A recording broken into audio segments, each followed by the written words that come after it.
kita belajar di formulasi setiap farmasi. Nah, ini beberapa hal ya, ada yang baru-baru ya, mirip-mirip ya untuk yang di angkatan 73 ya. Jadi kita akan belajar di perhitungan dalam resep, stabilitas obat, formulasi sediaan farmasi, evaluasinya, kemudian perhitungan uji evaluasi sediaan, dan peraturan undang-undang dan badan POM. Nah, kemarin tuh yang baru tuh ada obat kuasi, ya, kemudian ada bagaimana stabilitas obat kalau misalkan, oh ada racikan nih, disimpannya berapa lama. Nah, itu kita akan belajar.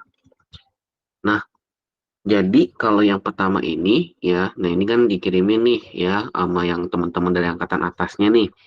Ini ada model soal kayak begini ya, jadi makanya bisa di crop ya.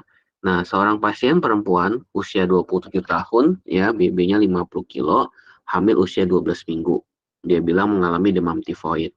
Nah, pasien mendapatkan antibiotik azitromisin nih, teman-teman, ya, kategori B dengan dosisnya adalah 10 mg per kilogram per hari.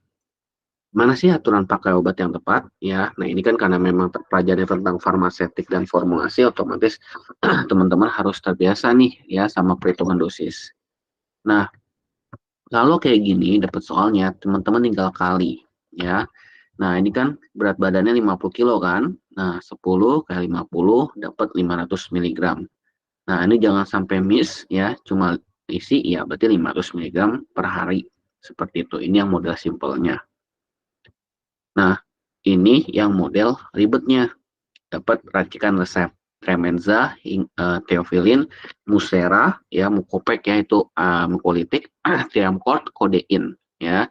Nah, dia bilang sehubungan dengan adanya Theophylline dalam resep Fitri, kapan waktu penggunaan obat yang disampaikan kepada orang tua Fitri? Nah, ini kan dia bilang nih 3 kali 1 kan. Nah, kita tahu bahwa sehari itu kurang lebih 8 sorry, dalam satu hari itu setara dengan 24 jam. Nah, otomatis kalau dia bilang, oh ternyata dia mau kasih obatnya itu apa namanya 3 kali, ya otomatis bagi 3 sama dengan selisihnya adalah 8 jam. Nah, dari Pilgan ya teman-teman cari, oh yang selisihnya per 8 jam yang mana nih? Nah, itu yang C ya, pukul 6, pukul 14 dan pukul 22 ya. Nah, itu selisihnya adalah 8 jam, 8 jam dan 8 jam. Jadi nggak perlu yang aneh-aneh kayak berpikir, oh ada tidurnya nih, nggak ya. Ujian itu selalu sesuai dengan waktu dan memang ini angkanya kan pasti selisihnya adalah 8 jam. Gitu. Nah, jadi teman-teman perlu ketahui ya bahwa obat ini harus diberikan dalam satu waktu yang tepat ya. Nah, karena memang di dalamnya itu ada teofilin ya, di mana itu teman-teman mungkin sudah belajar bahwa itu adalah obat indeks terapi sempit di mana waktunya harus sama. Nah, kalau ditanya ada nggak obat-obat yang indeks terapi sempit ya selain teofilin? Jawabannya nih kisahnya. Ada warfarin, levotiroxin, carbamazepin, lithium, ya, digoxin, phenytoin, dan theophylline. Nah, ini yang terkenal itu ada totalnya 7 obat, ya, di mana obat ini harus dalam tepat waktu, kemudian juga dosisnya juga harus tepat. Nah, dari kondisi ini juga ditanya, oh tablet theophylline yang tersedia 125 mg. Nah, untuk meracik resep di atas berapa tablet theophylline yang dibutuhkan, jadi teman-teman tinggal fokus nih sama theophylline. Nah, dapatlah kan dia bilang, oh dosisnya di resep 80 mg. Nah, dia kan pengen bikin dalam 20 apa namanya? 20 puyer ya. Nah, berarti 80 kali dengan 20 ya, ini perhitungan resep, kemudian dibagi 125. Nah, kali satu tablet sama dengan 12,8 tablet. Nah, kalau nanti nggak ada pilihan koma, yaitu berarti teman-teman boleh buletin jadi 13 tablet. Nah, saya mau tanya dulu nih, teman-teman waktu di S1 nih yang kemarin, ini udah belajar belum tentang perhitungan dalam peracikan resep teman-teman untuk yang racikan gini? Ada waktu S1? Ada, Kak. Ada ya, oke ya. Nah, kalau di UP tuh yang ngajar Bu Lala ya, nah kemudian Bu Hesti ya, sama Bu Lungguk ya. Nah, itu yang ngajar tentang perhitungan resep. Nah, Di sini dibilang lagi, oh dosis anak 8 tahun 50% dari dosis ya. Nah, di mana Triamcort dalam kurung triamcinolone 4 mg. Nah, ini yang ada di sediaan. Nah, dia tanya adalah, oh diketahui dosis lazimnya adalah 2 sampai 4 kali 2 sampai 4 mg ya. Nah, berapa dosis lazim satu kali dan satu harinya? Nah, teman-teman hitung dulu. 2 sampai 4 mg dikali dengan 2 sampai 4 DD. Berarti kan 2 kali 2, 4 kali 4. Nah, didapatkanlah 4 sampai 16 mg per hari. Dia bilang untuk anak 8 tahun 50%-nya. Nah, berarti kan 50% dari 4 sampai 16 mg, berarti sehari itu adalah 2 sampai 8 mg per hari. Maka untuk pemberiannya dengan 2 sampai 4 kali sehari, nah 2 sampai 8 dibagi 2 sampai 4 DD. Jadi 2 dibagi 2, 8 dibagi 4. Nah, jadi dengan kata lain, untuk satu kali minumnya adalah 1 sampai 2 mg ya untuk satu kali. Nah, untuk seharinya adalah 2 sampai 8 mg. Nah, ini jangan sampai salah nih, jangan kebalik ya. Satu kalinya adalah 1 sampai 2 mg ya. Nah, kalau untuk satu harinya 2 sampai 8 mg per hari. Jadi tinggal tergantung teman-teman patokannya di 2 sampai 4 DD. Nah, seorang pasien perempuan usia 18 tahun mendapatkan resep hidrogen peroksida 3% sebanyak 50 mili untuk pengobatan jerawat. Nah, yang tersedia adalah yang 10%. Nah, berapa sih yang harus dibuat untuk membuat resep tersebut? Nah, ini menggunakan Vinivana nih, teman-teman. Jadi V1, C1, V2, C2. Nah, itu masih ada. 3% kali 50 mili ya sama dengan V2 kali 10%. Nah, maka didapatkanlah V2-nya 3% kali 50 mili ya. Nah, kemudian dibagi dengan 10%. Coret, coret. Nah, maka didapatkanlah 15 mili hidrogen peroksida. Nah, H2O2 ya. Nah, ini adalah rumus pengenceran. Jadi kalau misalkan yang dia resepnya 3%, diketahuinya 10%, nah teman-teman selalu ingat rumus pengenceran. Nah, rumus pengenceran itu saya yakin semua kampus sama ya. V1C1 sama dengan V2C2. Nah, sama untuk resep lagi. Dikatakan bahwa dia bawa resep eritromisin 200 mg ya, kemudian ingin dibuat 20 puyer. Yang oralit 20, bila misalkan diare, bila perlu ya, itu Prorenata saset 1 ya. Nah, berdasarkan jumlah eritromisin 500 mg yang disiapkan untuk berapa sih jumlah eritromisin yang harus disiapkan? Nah, jadi kita bisa tahu eritromisinnya 200 dikali 20 ya, kemudian dibagi 500 mg kali satu tablet. Nah, didapatkanlah hasilnya adalah 8 tablet. Jadi 200 yang di sini dikali dengan 20. Nah, maka dibagi dengan sediaan yang ada. Maka 200 kali 20 bagi 500 kali satu tablet. Nah, maka hasilnya adalah 8 tablet. Nah, kalau besok di sininya bukan 500, misalkan ya 300, ya udah berarti 200 kali 20, nah dibagi dengan 300 kali satu tablet. Intinya adalah dibagi dengan sediaan yang tersedia.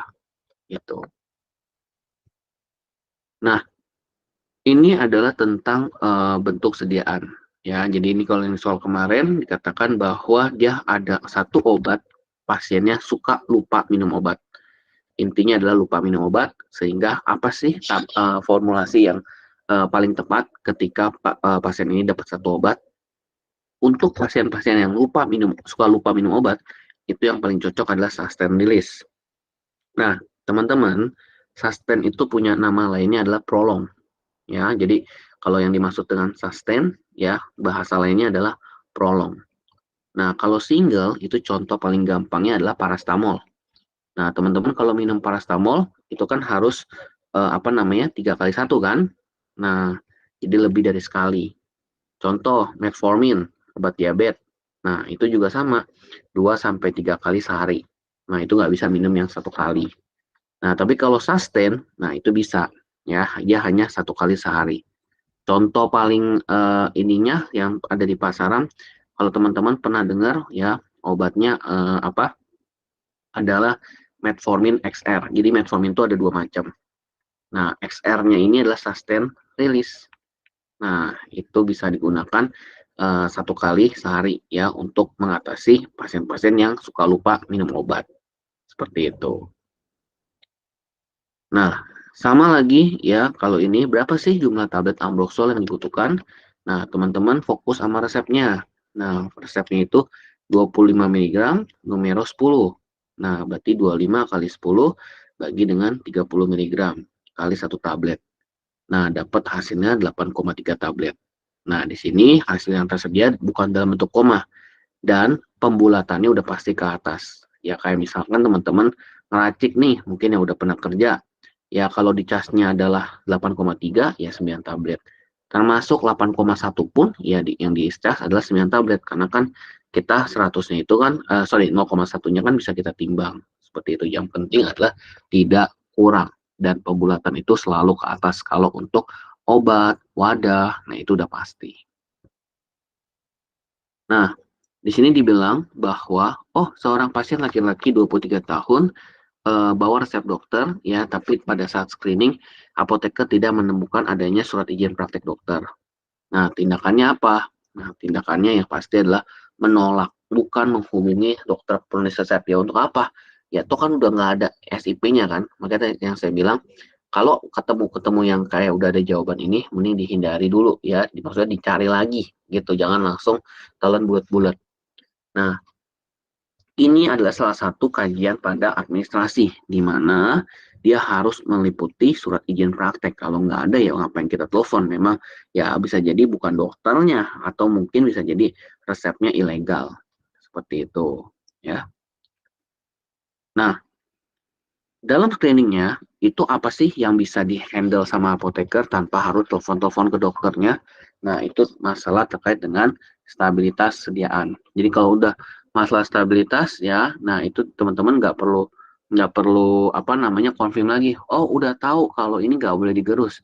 Nah, itu kan kalian lebih pinter itu dibandingkan untuk apa harus confirm lagi ke dokter. Nah, itu kan jadi makan waktu.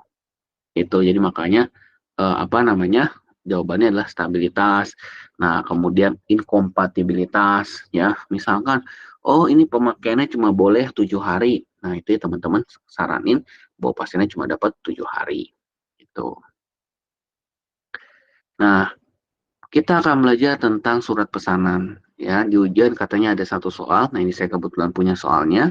Jadi ditanya berapa sih untuk jumlah apa maksimal surat pesanan, SP itu surat pesanan ya, apabila dia sediaannya adalah narkotik. Jawabannya adalah satu, ya masing-masing satu. Jadi contoh misalkan resep kodein misalnya, nah 10 miligram misalkan, kodein 20 miligram. Nah satunya lagi misalkan ya apa morfin, morfin tablet 10 miligram. Nah, ini kan ada 3 kan. Nah, itu nggak bisa dijadiin satu surat pesanan. Nah, yang ini satu, ini satu, ini satu. Maka kalau di total, itu jawabannya adalah 3. Khusus narkotik. Jadi kalau narkotik mau dia mintanya, oh ternyata ada 3 nih permintaannya. Nah, itu berarti jadi 3 SP. Nah, karena kenapa? Ini diatur oleh PMK nomor 3 tahun 2015 bahwa surat pesanan narkotik hanya dapat digunakan untuk satu jenis narkotik. Nah, kalau yang psikotropik, prekursor, ataupun misalkan obat-obat apapun, nah itu bisa dalam satu surat pesanan. Nah, jadi jangan lupa kalau narkotik itu hanya untuk satu apa jenis narkotika. Nah, kita akan belajar lagi untuk sediaan. Seorang pasien 27 tahun mengalami kondisi gawat darurat ketika dia keracunan insektisida. Nah, si pasien dapat atropin sulfat sebanyak 1 miligram sebagai antidotnya. Ampul yang tersedia adalah 0,5 miligram per hari. Nah, ini yang jadi masalah adalah bahwa dia butuh 1 miligram, tapi ampul yang tersedia adalah 0,5 miligram per 1 mili. Nah, ampul yang tersedia adalah 0,5 miligram per mili. Sementara dia butuhnya adalah 1 miligram. Otomatis ya tinggal dibagi. 1 bagi 0,5 kali 1. Hasilnya dapat 2 mili. Nah, sebenarnya cara gampangnya ada juga. 0,5 miligram per mililiter. Nah, dia pengen buat dalam bentuk 1 miligram. Maka 0,5 supaya jadi 1, hasilnya kan kali 2 kan? Nah, yang bawahnya itu juga sama, perlakuan secara matematika dikali 2, berarti 1 miligram per 2 mili. Itu. Nah, itu untuk yang perhitungan kesediaan. Nah, anak H berusia 3 tahun terlihat kurus ya dengan berat badan 10 kilo. Setiap tidur malam, anak tersebut lalu menggaruk bagian anusnya. Nah, dibilang katanya infeksi cacing. Nah, dapat sirup yang mengandung pirantel pamuat 25 mg per mililiter dengan dosis 10 mg per kilogram berat badan. Berapa volume sirup yang perlu diberikan? Nah, kita hitung dulu untuk dosis 10 kilo. Maka 10 mg per kilogram berat badan, ya, itu kali 10. Maka dapat 100 mg per 10 kilo. Volume yang dibutuhkan, ya berarti tinggal 100 dibagi 25 kali 1 mili. Dapat hasilnya adalah 4 mililiter. Nah, ini sebenarnya bisa nih, kayak misalkan 25 mg per mililiter. Nah, dia pengen buat dalam 10 dia pengen untuk dalam 100 mg. Nah, 25 untuk jadi 100 kali 4. Nah, bawahnya pun juga sama, harus kali 4. Nah, maka didapatkanlah untuk 100 mg, maka dia butuhkannya adalah 4 mililiter. Seperti itu. Nah, selanjutnya adalah pelajaran stabilitas obat. Jadi di stabilitas obat ini teman-teman bakal ketemu satu resep, kemudian isinya ada beberapa macam obat, ditanya untuk BUD-nya berapa. Nah, di sini dibilang bahwa dia datang tanggal 4 September. Nah, dia bilang bahwa obat yang ditanya itu adalah Cefixim. Ya, berapa BUD-nya? Nah, kita nggak perlu pikirin masalah ED-nya, karena yang ditanya itu adalah setelah dibuka berapa. Nah, itu kan otomatis nggak sampai masa expired kan. Nah, ini jawabannya adalah 11 September. Nah, jadi kalau ditanya untuk sirup kering, ya antibiotik dalam hal ini, nah BUD-nya, ya bionews-nya itu adalah 7 hari. Nah, di sini ya 4 tambah 7 kan 11 kan September. Nah, di sini ada nih bionews-nya. Nah, kalau antibiotik yaitu 7 hari. Racikan sirup ya 14 hari. Racikan salep, krim, gel 1 bulan. Tetes mata 30 hari, tapi kalau yang mini dose 3 kali 24 jam. Sediaan padat, racikan puyuh atau kapsul 6 bulan, ya, atau kalau memang lebih cepat bisa. Nah, dan yang insulin, yang bawah setelah dibuka itu 28 hari. Nah, ini adalah contoh nyata, ya, bahwa stabilitas obat itu suka dikeluarin di soal. Nah, obat Z 200 mg, Nistovac Proof Dateless Dose numero 20. Dikatakan bahwa pasiennya adalah 10 tahun. Nah, berapa persentase dosis maksimum jika diketahui untuk pasien dewasa adalah 500 mg untuk sekali pemakaian dan 1,5 gram untuk sehari. Nah, di sini ini pakai rumus Dilling. Nah, di mana rumus Dilling itu untuk anak yang di atas 8 tahun. Nah, tapi kalau misalkan teman-teman ketemu, oh ternyata anaknya cuma 5 tahun usianya. Nah, itu berarti pakai rumus yang. Ya, yang itu adalah yang 1 sampai 8 tahun. Rumus Dilling N per 20 kali dengan dosisnya dewasa. Nah, maka didapatkanlah 10 bagi 20 kali 500. Hasilnya adalah 250 mg. Nah, karena ditanya adalah persentasenya, otomatis 200 dibagi dengan 250 mg, ya. Nah, dikali 100%. Nah, 200-nya dari mana? 200-nya dari yang di atas. Kan dia pengen 200 kan? Gitu. Jadi persentasenya 80%. Nah, untuk dosis maksimalnya, ya, nah itu berarti 10 bagi 20 kali 1.500. Ya, nah, itu kan dia bilang, oh, dia mau berikannya itu adalah ini untuk pemberian 1.500 misalnya. Nah, karena dia kan dia udah bilang nih 1,5 gram kan, kalau diubah kan jadi 1.500 mg. Berarti dapat 750 mg. Nah, presentasenya itu dihitung dengan cara yang per 1 hari. Nah, ini kan sigma B. B itu kan artinya 2 kali. Nah, 2 kali 200 mg.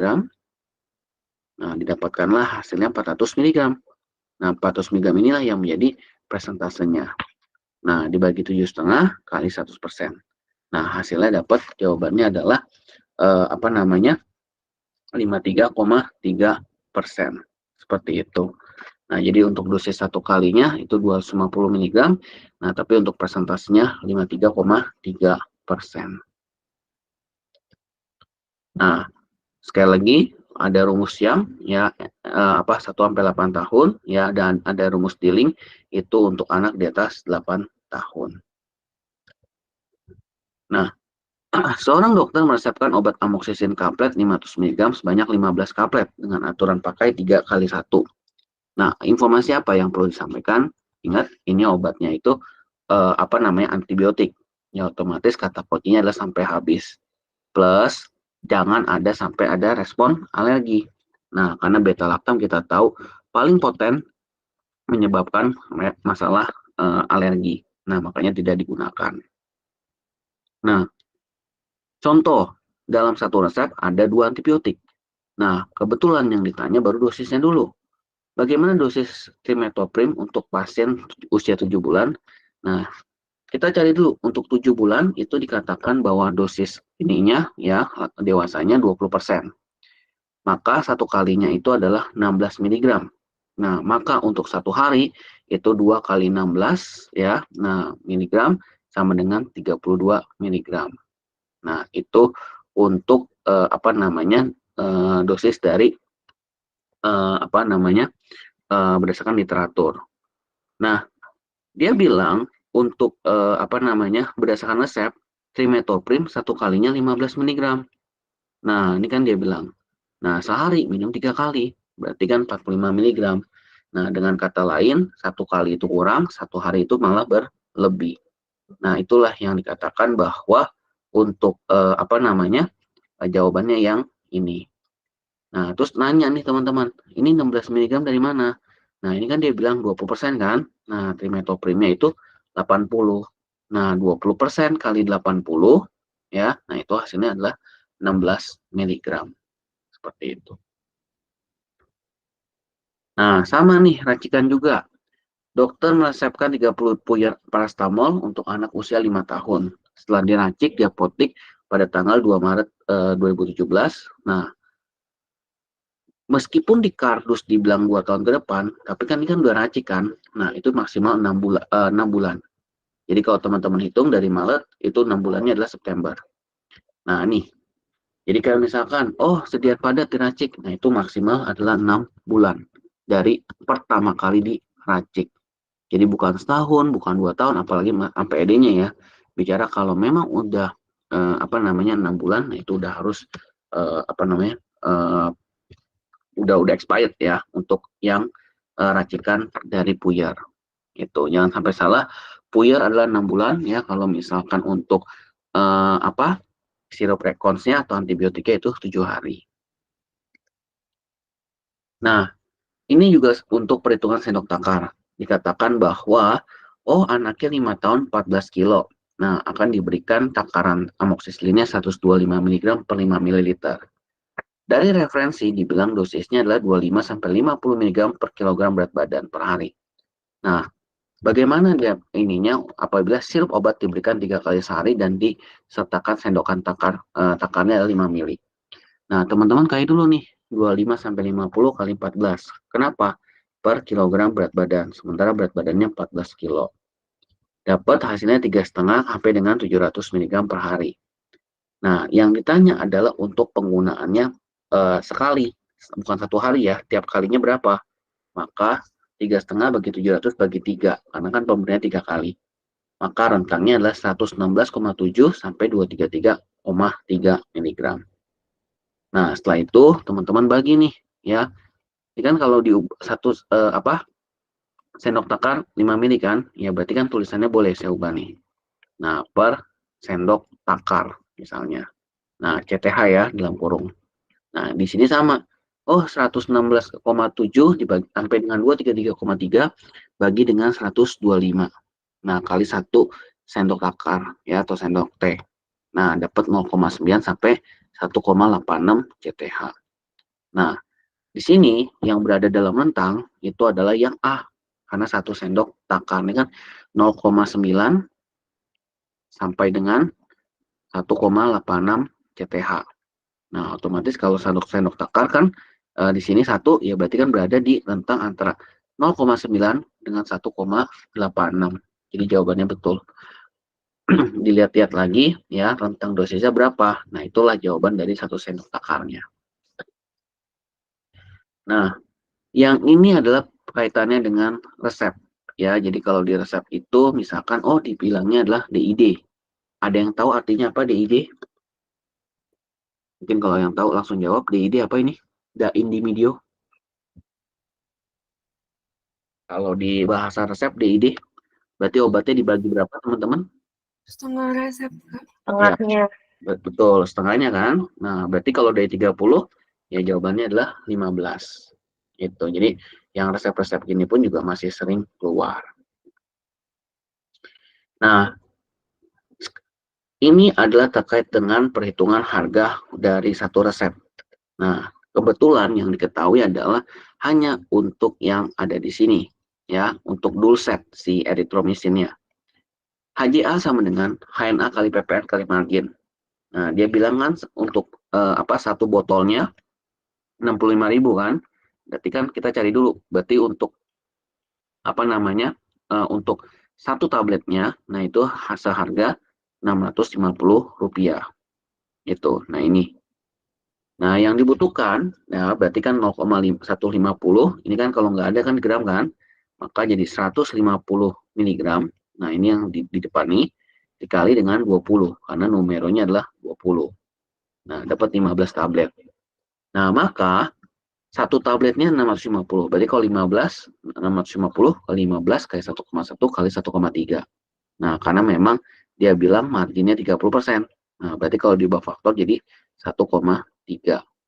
PPN tanpa diketahui harus teman-teman cari ya, itu adalah 1,1 ya, jadi nggak perlu teman-teman cari PPN-nya itu 1,1 gitu.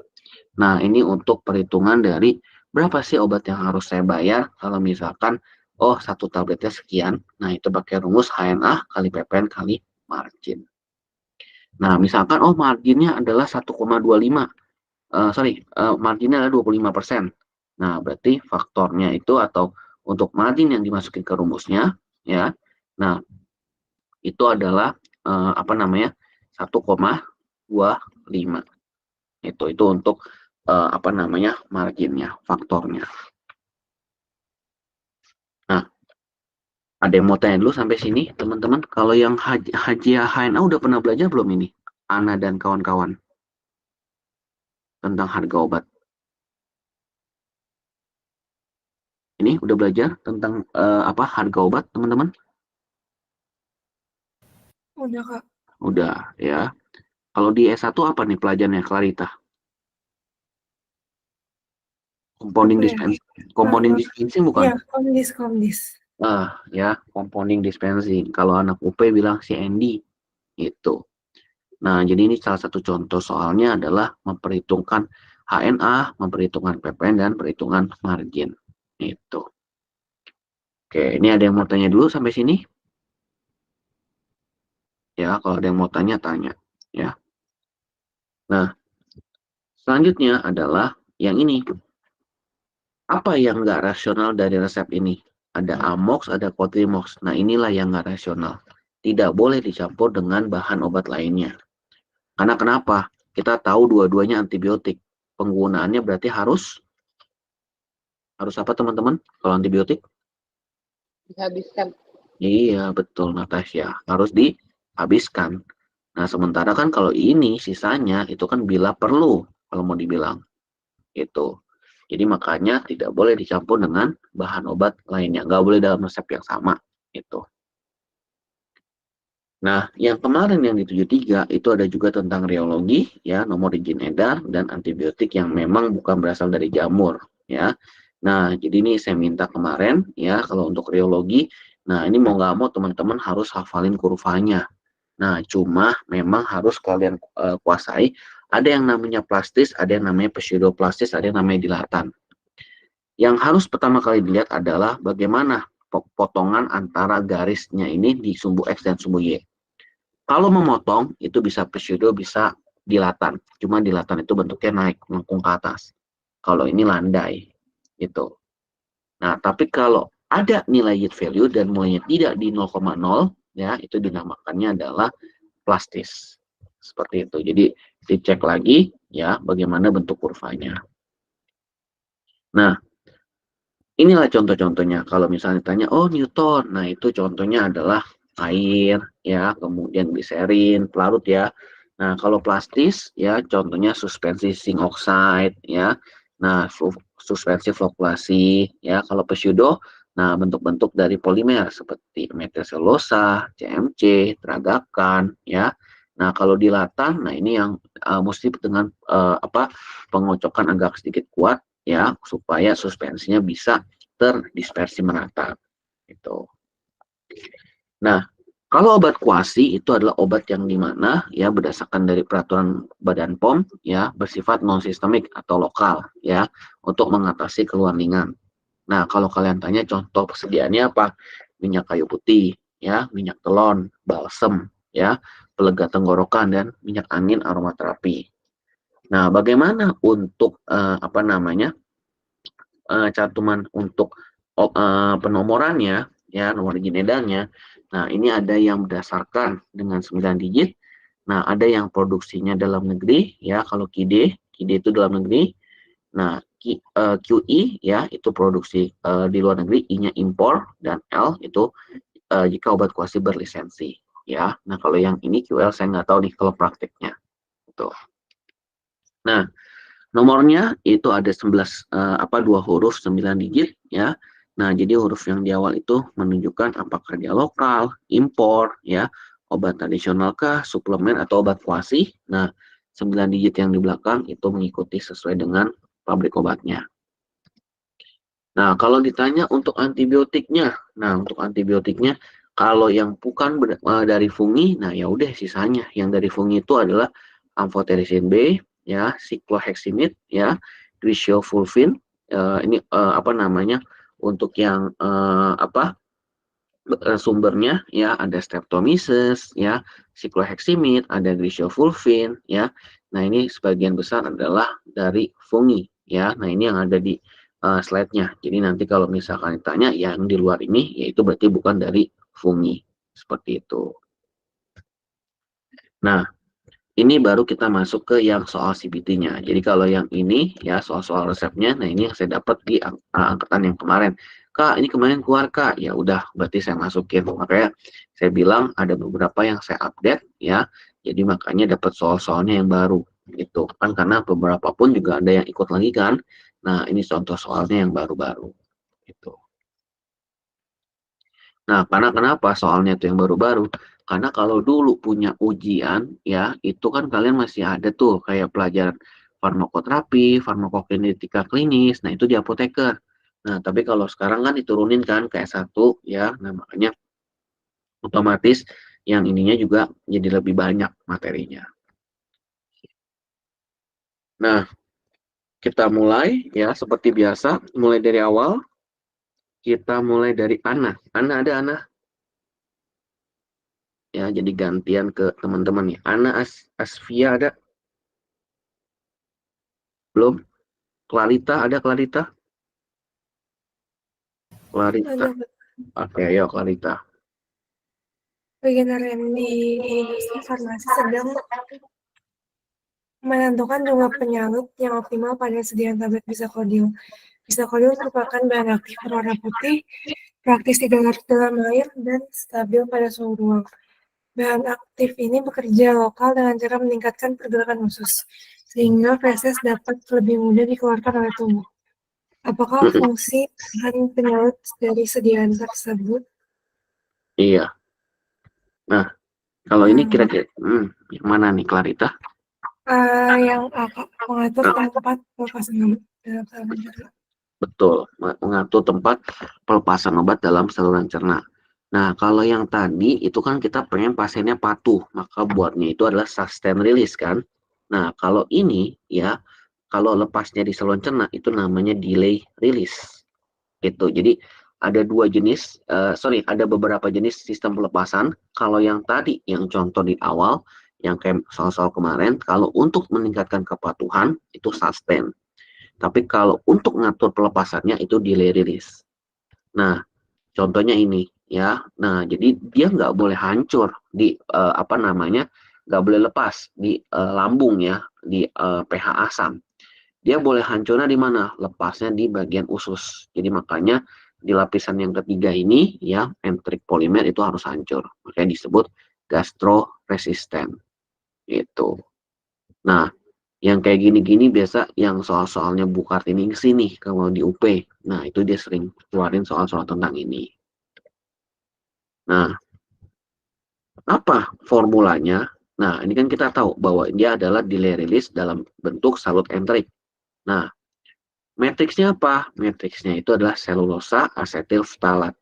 Kalau misalnya, oh ternyata buat biar manis doang salutnya, ya berarti pakai glukos atau sukros. Film biar estetik ya melindungi dari kelembapan misalkan. Nah, itu bisa pakai HPMC, HEC. Tapi kalau untuk entry coating dia khusus selulose asetat ftalat ya, bisa dengan shellac, bisa juga dengan yang ini polivinil asetat ftalat ya. Jadi makanya tadi aku bilang di ujian itu ganti-ganti, makanya juga harus dibaca materinya. Nah, ini saya tambah-tambahin ya. Jadi supaya teman-teman ternyata selain ftalat ada shellac. Nah, ada juga yang polivinil asetat ftalat. Intinya belakangnya adalah ftalat. Jadi kan dikatakan di sini bahwa dia mau untuk matriks penyalutnya adalah tahan atau stabil terhadap asam lambung. Nah, yang mana? Yang ftalat ya. Jadi makanya hati-hati ketika jawab. Kalau untuk delay release carilah yang belakangnya ftalat. Itu. Oke, lanjut ya. Fiona, Graciela, ada. Bagian produksi suatu pabrik merencanakan pembuatan sirup efedrin HCl dengan dosis 25 mg per 5 ml. Formula yang akan dibuat terdiri dari bahan-bahan sirupus simplex 25%, gliserol 10%, natrium CMC 0,5%, natrium benzoat 0,05%, orange essence, sunset yellow, dan aqueous at 300 ml. Apakah fungsi dari gliserol 10% dalam formula tersebut? Iya, apa nih, Fiona? Anti-cap locking. Tuh, anti-cap locking. Nah, sebagai gambaran anti-cap locking itu Fiona pernah lihat botol coklat kalau misalkan kalau beberapa sirup botol coklat kemudian bagian dekat tutup botolnya mengkristal gula-gula, Fiona? Mengkristal, ya.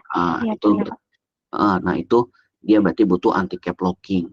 Nah, kalau memang sampai ditanya contoh anti-cap locking, nah ini ada contohnya. Ada sorbitol, ada gliserol, ya, ada propylenglikol. Ini disebutnya golongan poliol. Ya, kalau nama panjangnya adalah polyhydric alkohol, ya, maka disebutnya poliol. Gitu. Oke.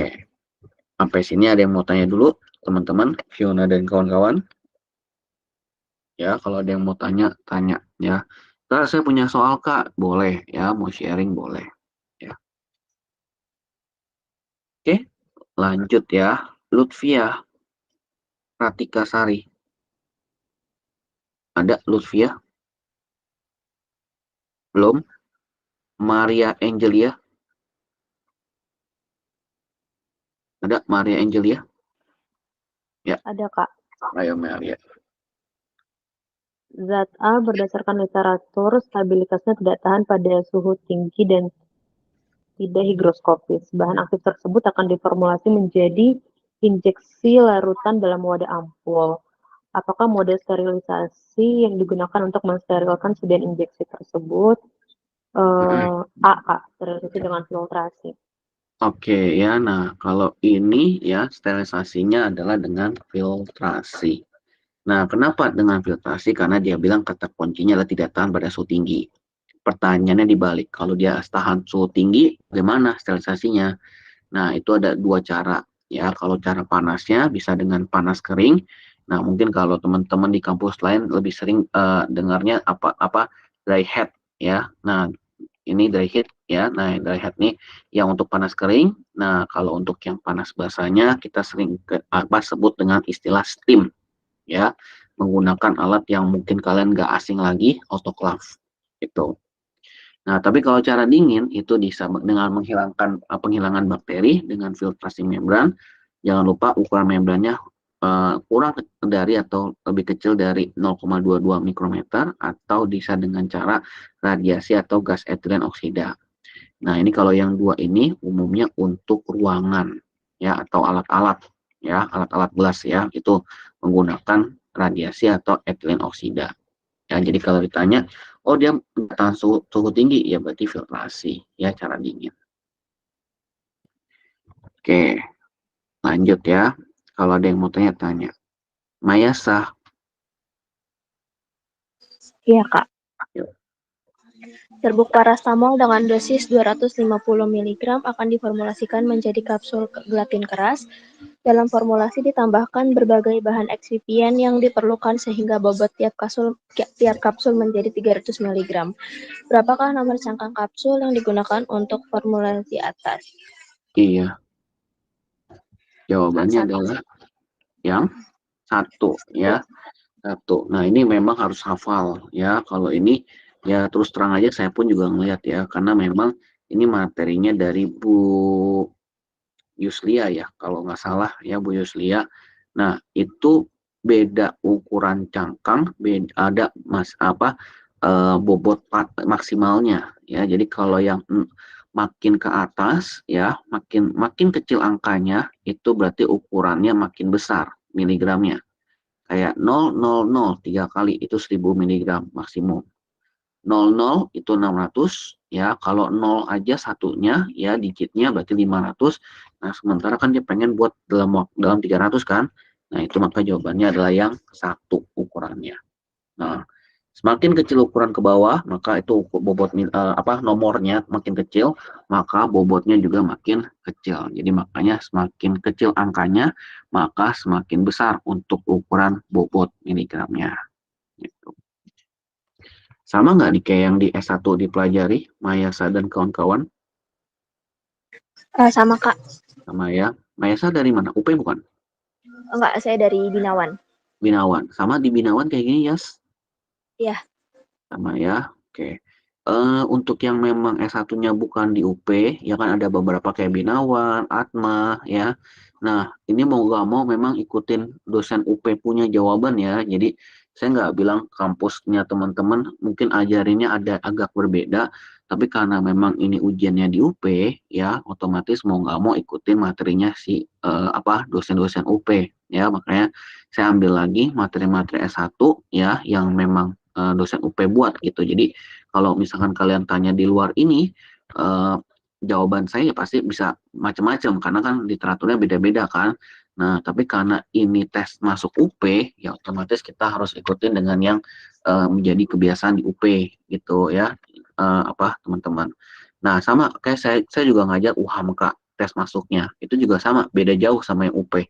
Jadi mungkin masing-masing punya karakter yang beda-beda. Nah, tapi teman-teman sekali lagi nggak ada yang salah, nggak ada yang mana yang lebih benar, dan juga nggak ada yang salah. Tapi kadang ada beda-beda literatur, referensi beda, ya otomatis jawabannya beda. Ya, tapi sekali lagi ikutin yang dosen-dosen UP karena tes masuknya di UP. Itu ya. Oke, lanjut ya. Natasha, Ya, Kak. yuk Natasha. Seorang peserta akan uji evaluasi pada sedan tablet yang mengandung zat aktif hidroksalsid, magnesium hidroksid, dan simeticon. Tablet yang diuji sebanyak 2 tablet. Dibersihkan, ditimbang, dan dimasukkan ke dalam alat defibrilator sebanyak 100 putaran. Apa fungsi evaluasi tersebut? Bisa, Kak. Iya, jawabannya adalah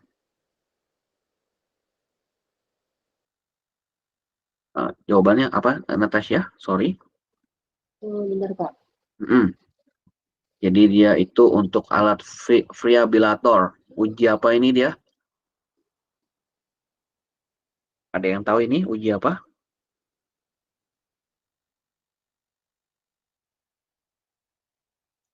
Oke, jangan lupa ini uji.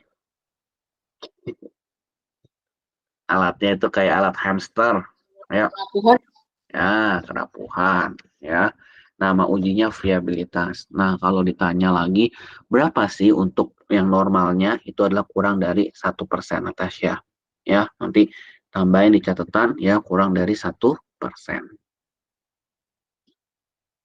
Oke, lanjut ya. Natijatul, Ya. yuk.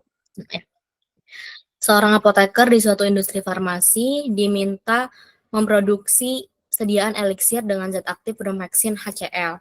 Sediaan obat tersebut harus jernih dan semua obat terlarut sempurna. Namun berdasarkan literatur diketahui bahwa kelarutan bromheksin HCl praktis tidak larut dalam air. Oleh karena itu pada formula ada pelarut air, alkohol 10%, propilen glikol 10%, dan gliserin 15%. Jadi dapat hasil larutan yang jernih.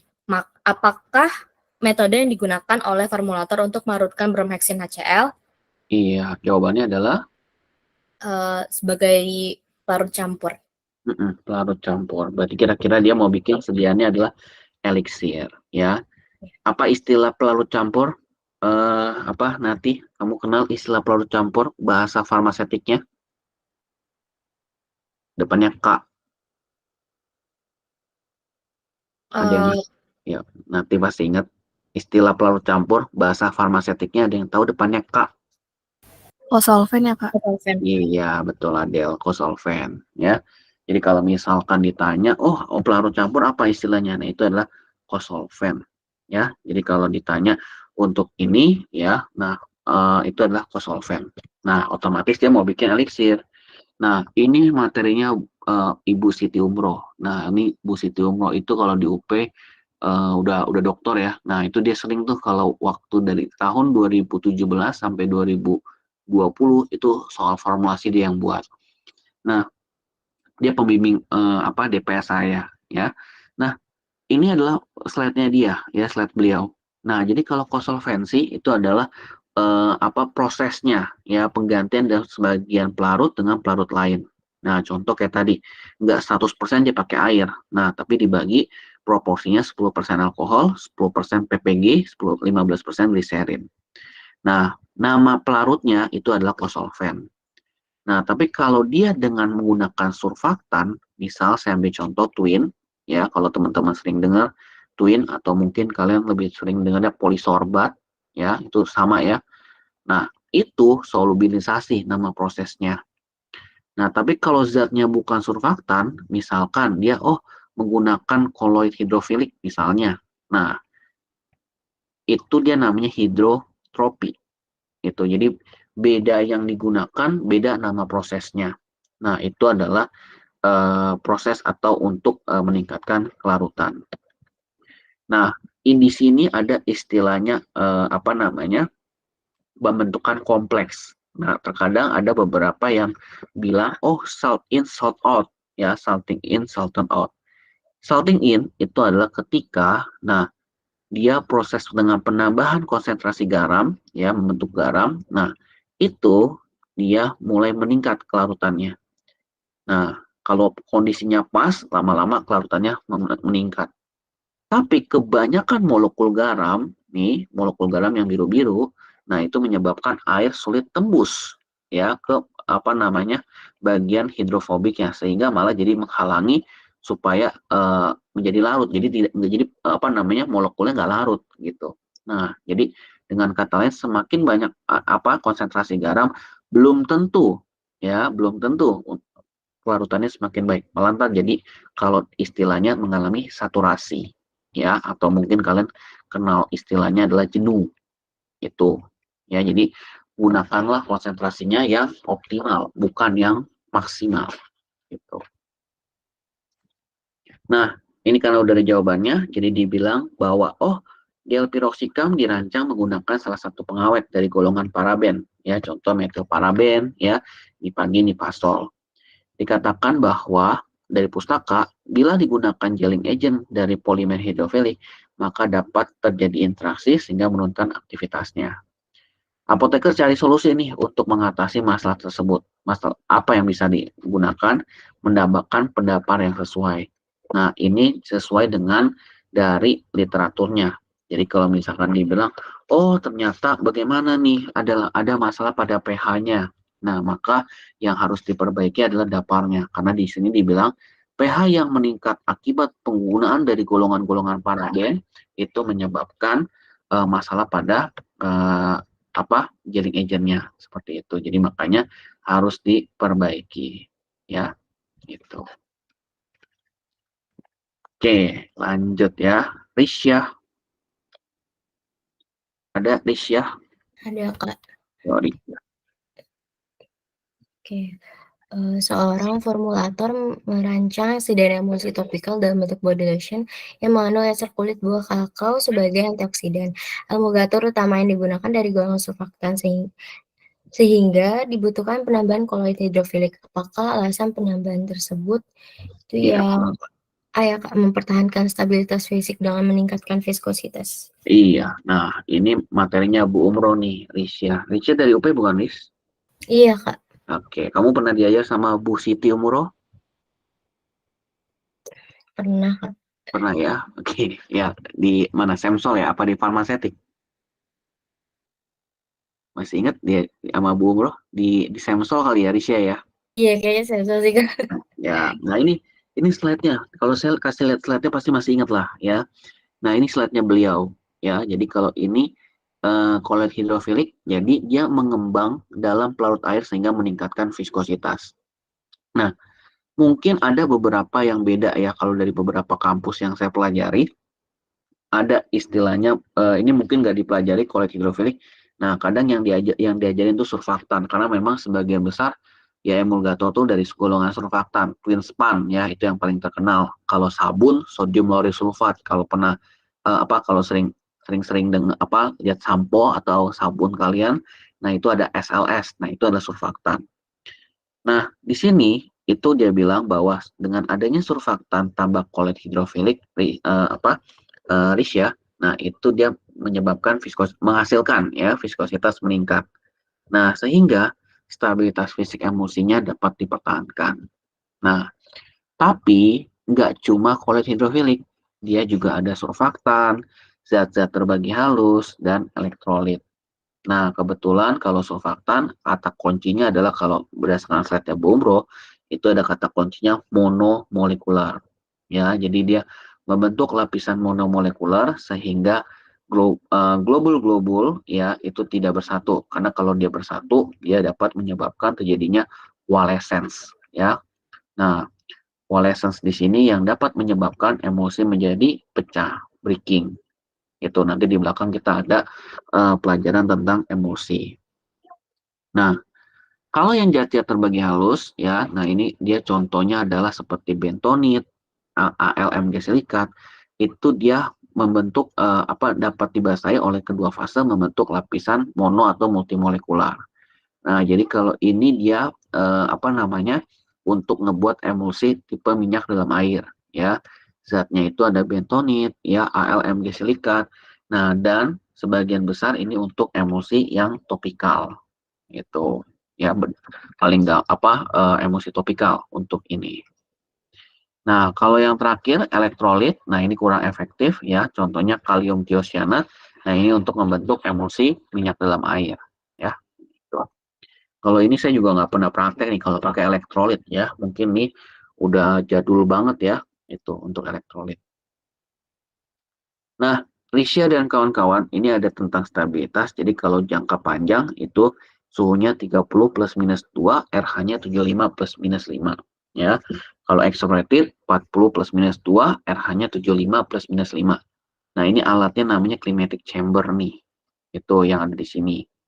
Nah, kadang suka nanya nih, Kak, saya punya soal nih, Indonesia masuk ke zona apa kalau untuk stabilitas? Itu ICH bilang katanya zona 4B, panas lembab gitu.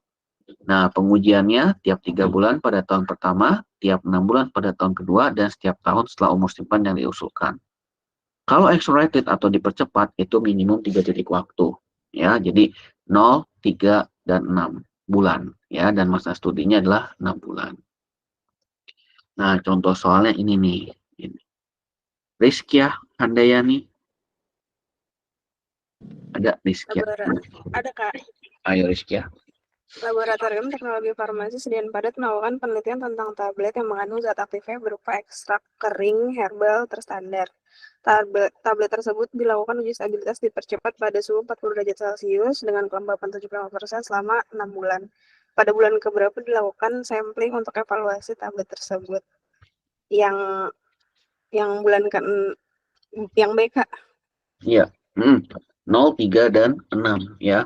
Nah, jangan lupa bahasa Inggrisnya adalah accelerated ya. Jadi kalau ini sama ya, 2 kali nih soalnya keluar ya. Ini beda ya. Ini 2022, yang ini 2022 yang di bulan Juli atau Agustus, kan 2 kali kan periode ujiannya. Nah, itu di bulan 0, 3, dan 6. Makanya tadi kan dari judul soalnya beda. Ini R&D, yang ini lab. Itu, dan dia selalu keluar 0, 3, dan 6 sesuai dengan peraturan dari Badan POM. Gitu. Oke, Safira. Iya, Kak. Yuk. Laboratorium Teknologi Sediaan Semi-Solid mengembangkan formula gel piroxicam agar obat tersebut sampai di lapisan kulit dermis. Dalam formula ditambahkan eksipien yang berfungsi sebagai penetration enhancer. Eksipien tersebut adalah propilen ya, Kak. Iya, propilen. Nah, ini wajib ya teman-teman ya, Safira dan kawan-kawan. Golongan glikol ini favoritnya Bu Umroh banget nih ya, karena saya pun penelitian menggunakan ini ya, sampai berapa kali anak bimbingannya selalu pakai ini produknya. Nah, teman-teman bisa cari nanti apa judul skripsiku, itu namanya Zemia Propandiol. Itu bikin eye cream. Nah, itu berapa satu periode itu dia pegang 3 sampai 4 anak, semuanya pakai ini semua, karena memang ya ini salah satu penelitiannya dia ya, untuk di ketika dia S3 ya, doktoral. Nah, propylen glikol di propylen glikol 1,2 butilen glikol. Selebihnya memang sebagai peningkat penetrasi, namun jarang disinggung. Jadi makanya tadi aku bilang masing-masing karakter dosen itu kita juga ya, karena memang ini ujiannya di UP ya, jadi saya tahu di UP. Nah, itu seringkali dia gunakan golongan glikol. Itu jadi makanya saya bilang Safira dan kawan-kawan, peningkat penetrasi yang perlu kalian hafal itu adalah golongan glikol ya. Ada propilen glikol, dipropilen glikol, dan 1,2 butilen glikol. Nah, itu yang paling sering. Gitu. Nah, selebihnya ya kayak misalkan yang bawah ini, karena dia bikin gel, ya otomatis disebutnya adalah sebagai gelling agent. Itu ya. Gelling agent berarti pembentuk massa gel. Gitu. Nah, ini yang tadi aku bilang. Sofia. Nah, Sofia ada? Sofia? Ada, Kak. Oke, baru join nih. Yuk, selamat bergabung, Sofia. Iya, makasih, Kak. Ya, Sofi. Dalam masa penyimpanan emosi dapat terjadi ketidakstabilan fisik. Jenis ketidakstabilan yang masih dapat membentuk emosi yang baik setelah dikocok kembali bersifat reversible adalah creaming dan flocculation. Oke, ya. Nah, itu dia adalah untuk yang ini, itu adalah creaming dan flocculation. Jadi kalau misalkan yang reversible itu ada 2. Ya, itu adalah creaming yang pertama. Nah, ini contohnya creaming. Ini kalau dibilang fenomena kuasop. Nah, kenapa kuasop? Contoh, Sofi masak kuasop ya pada pukul 7 pagi. Terus kamu diemin Sofi pada pukul sampai pukul jam 9 misalkan. Maksudnya udah selesai masak, kamu diemin ya. Nah, apa yang kemungkinan terjadi pada kuasopnya Sofi? Kira-kira minyaknya naik bukan ke atas? Iya, Kak. Nah, itu yang disebut dengan creaming. Nah, kamu bisa atasi dengan apa? Dengan cara pemanasan kemudian diaduk. Nah, minyaknya kan hilang kan? Ya pasti teman-teman juga kan rata-rata cewek-cewek semua kan. Nah, pasti bisa masak. Nah, itu kalau di emulsi dikocok kembali perlahan. Ya sama, kalau di kuasop ya diaduk. Itu ya kan nggak mungkin dikocok kan, di kuali atau di panci kan. Nah, itu untuk creaming. Nah, yang kedua adalah flocculasi. Nah, ini baru menempel tapi tidak menyebabkan pembentukan molekul atau globul yang baru. Bisa dikocok dengan perlahan atau ditambahkan mucilago. Nah, yang ini yang tadi aku bilang ya, yang dengan ada penambahan dari golongan-golongan dari surfaktan atau si zat-zat terbagi halus, kita nggak mau dia membentuk molekul globul yang baru, karena pada hasil akhirnya dari coalescence ini bisa menyebabkan yang namanya breaking. Itu. Nah, kalau udah kayak begini, ya udah ganti emulgatornya, ulang dari awal. Gitu. Nah, ini adalah yang disebut dengan ketidakstabilan emulsi. Gitu. Oke, lanjut ya. Tadi ketinggalan Adele. Ya, Adele. Ada. Ya, Kak. Ayo, Adele. Seorang analis diminta untuk mengevaluasi karakteristik fisik dari mikroemulsi di sebuah industri farmasi. Berikut ciri-ciri mikroemulsi kecuali yang B, viskositas Ya. tinggi.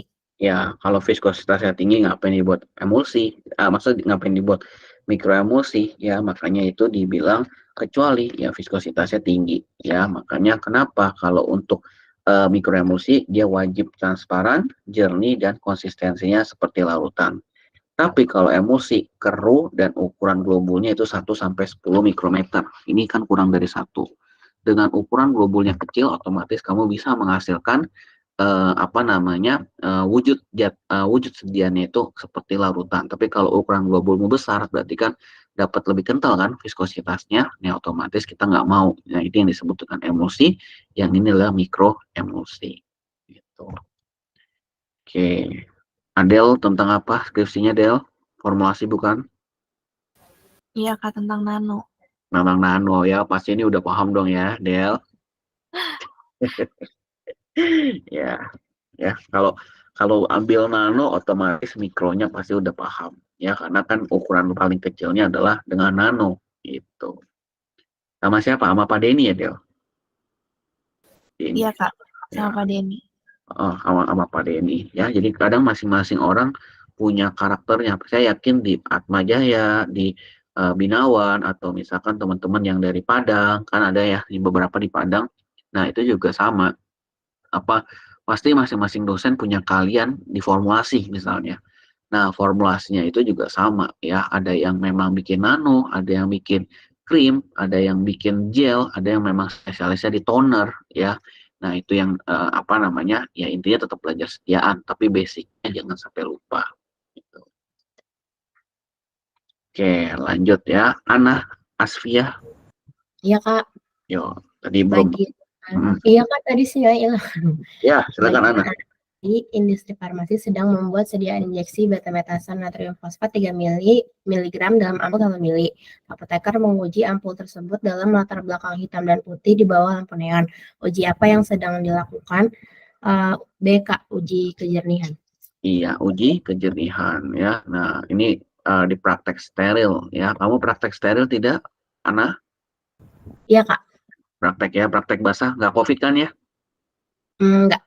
Enggak ya, oke. Ya ini ya beruntung lah ya kalau yang praktek beberapa periode angkatan 71, 70 ya, 70 tuh yang prakteknya kering ya. Jadi ketika ngomong steril ya dia mungkin agak bingung ya karena nggak praktek. Nah, di sini kalau misalkan yang pakai latar belakang putih dan hitam ya di bawah cahaya lampu untuk melihat apakah ada yang ngambang-ngambang, itu disebutnya viable, itu namanya uji kejernihan. Nah, tapi kalau uji kebocoran ya kayak tadi dibilang, oh dia pakai yang ini ya ada uji kebocoran. Nah, itu dia pakai zat yang namanya metilen biru. Nah, yang kedua kalau misalkan cairannya berwarna, contoh vitamin B kompleks misalkan. Ya, kalau paling gampang neurobion injeksi. Nah, itu berarti dia posisinya terbalik. Ya, dilihat apakah di atas kertas saring atau kapasnya basah nggak nih? Itu kalau dia basah berarti bocor. Ya, nah ini semua ada di bukunya Goswin Agus nih. Ya, kalau teman-teman sering baca buku yang dari dosen ITB, nah itu udah pasti ada di sana Goswin Agus. Oke, lanjut ya. Clarita Natali ada? Belum? Fiona? Graciela? Iya, Pak. Departemen R&D FFUP akan membuat sediaan kapsul yang mengandung ekstrak kering daun mengkudu. Ekstrak tersebut telah mengalami proses granulasi basah. Untuk mengetahui sifat alir dari granulasi dengan nilai free flowing sangat baik, berapa? Iya. Lebih sama dengan 10 gram per detik. Iya, ini persyaratan ya, lebih dari 10 gram per detik. Jadi kan dibilang free flowing. Nah, di sini ya ini mau nggak mau lihat literatur. Jadi kalau misalkan 0 sampai 1 non flowing, 1 sampai 2 very cohesive, 2 sampai 4 cohesive, 4 sampai 10 easy flowing. Kalau lebih dari 10 itu free flowing. Ya, nah ini adalah berdasarkan belajar tentang sifat laju alir. Nah, kalau ini memang ya mau nggak mau angka mati ya yang teman-teman harus hafal. Oke, nah ini tempat tadi kita singgung nih. Lutfia. Ada Lutfia? Belum? Maria Angelia? Ada Maria? Belum? Mayasa?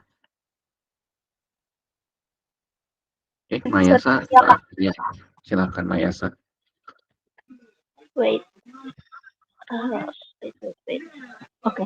Laboratorium Teknologi Farmasi Sediaan Liquid akan membuat sediaan sirup yang mengandung obat vitamin B kompleks.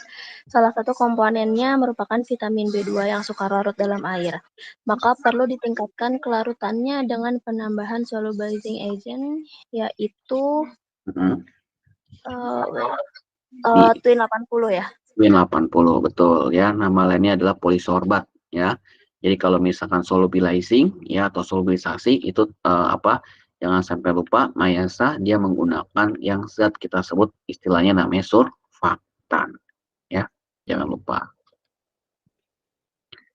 Oke, nah ini saya yang jelasin ya. Jadi di sini dia ingin buat injeksi bupivacain di kelas A ya dengan ukuran partikel 0,5 mikrometer. Nah, ini juga sama. Ini berdasarkan persyaratan. Ini kita ya mau nggak mau memang harus sering baca ya. Ya ini kan kebetulan kelas A. Ya besok-besok mungkin bisa kelas B, kelas C, dan kelas D. Yang kedua adalah pada saat di kelas A ini, dia ada dua parameter lainnya adalah pada kondisi rest, ya at rest atau saat istirahat atau memang pada saat operasional. Kalau misalkan dibilang di soal, itu dia bilang saat operasional dan ukuran partikelnya 0,5. Nah, maka jawabannya adalah 3520. Tapi kalau dia bilang ukurannya 5 mikrometer, maka jawabannya 20. Ya, nah ini yang memang harus rajin-rajin baca ya. Nah, jawabannya adalah 3500. Oke, lanjut ya. Natijatul. Iya. Laboratorium Teknologi Sediaan Semi Padat sedang mengembangkan sediaan krim yang mengandung ekstrak stroberi sebagai antioksidan. Krim yang ditargetkan tipe emulsi dalam air, minyak dalam air, maka diperlukan suatu emulgator yang mempunyai nilai HLB berapa? HLB yang E. Oke, jawabannya adalah yang E ya, 9,6 sampai 16,7. Jadi kalau di sini kita harus ketahui kalau minyak dalam air ya berarti kan bahasa Inggrisnya oil in water ya. Nah, itu range-nya adalah 8 sampai 16. Nah, jadi kalau untuk yang HLB di bawah 6 ya, ini 3 sampai 6. Nah, itu yang terjadi adalah yang dibuat adalah nih misalkan A sampai D itu adalah air dalam minyak. Jadi batasnya jangan lupa 8 sampai 16 itu yang jadi adalah emulsi minyak dalam air, tapi kalau 3 sampai 6 atau 6 ke bawah ya gampangnya itu berarti yang dibuat adalah air dalam minyak seperti itu. Nah, ini contohnya ada di bukunya dari Mitsui, orang Jepang ya tentang kosmetik. Nah, water in oil ya berarti minyak dalam air. Air dalam minyak, air dalam minyak. Nah, kalau yang ini minyak dalam air. Nah, itu kan sebagian kecil pH HLB-nya rendah, kecuali ini ya lanolin. Nah, tapi kalau oil in water ya minyak dalam air, nah itu rata-rata di atas 7,5. Nah, itu yang menjadi patokan. Nah, kalau saya sih pakai yang ini ya, 3 sampai 6 itu adalah air dalam minyak. Kalau misalnya 8 sampai 16 minyak dalam air. Gitu. Oke, lanjut ya. Risya. Bagian produksi di perusahaan farmasi Pancasila membuat tablet mengandung INH dan vitamin B6 agar masa cetak mudah mengalir ke maka dibutuhkan eksipien yang berfungsi mengurangi friksi antara partikel. Eksipien tersebut adalah aerosil Kak ya Kak. Betul, aerosil ya. Makanya ini disebut sebagai glidan ya. Nah, ini tambahin catatannya ya, Risha dan kawan-kawan. Aerosil punya nama lainnya adalah silika koloida ya. Jadi kalau di sini ada pengikat ya seperti CMC, metil selulosa, PVP ya. Ini disediakan padat dulu. Pengisi ada laktosa